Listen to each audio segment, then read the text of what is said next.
আসসালামু আলাইকুম।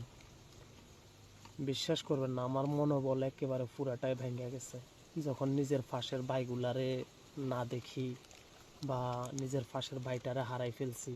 তখন মানে নিজের নিজের কি বলে যে সান্ত্বনা দেবো বুঝাইতে পারবো না। এই যে নজরুল ভাইয়ের কথা শুধু বারবার মনে পড়ে। মুসলিম ভাই কই আছে একমাত্র আল্লাহ রব্বুল আলামিন জানে। আমি নজরুল ভাই সকালে যখন আমরা প্রায় 2 মাসের মতো একসাথে ছিলাম, থাকা অবস্থায় নজরুল ভাই বলতেছে যে একবার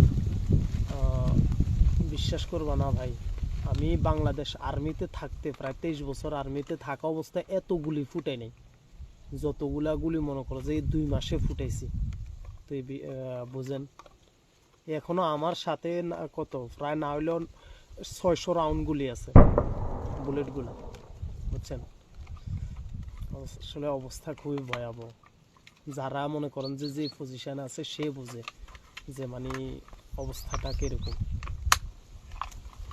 এই দেখতেছেন না, একসাথে 2টা ম্যাগাজিন পর্যন্ত এরকম ট্যাপ দিয়ে ফেঁসে রাখছি। আমাদের সাথে ম্যাক্সিমাম 6টা 5টা করে এরকম ম্যাগাজিনগুলো থাকে সবসময় লোড। এরপরে মনে করেন যে বুলেটগুলা এই ব্যাগের ভিতরে আমরা রাখি, ব্যাগের ভিতরে মনে করেন যে ইয়াতে আছে, বুঝছেন। যাক, আল্লাহর কাছে দোয়া করি, আমার জন্য দোয়া করবেন, আল্লাহ যেন হেফাজত করে, ইনশাল্লাহ আবার যেন সবার কাছে ফিরে আনে, এই দোয়াই করবেন। আসসালামু আলাইকুম।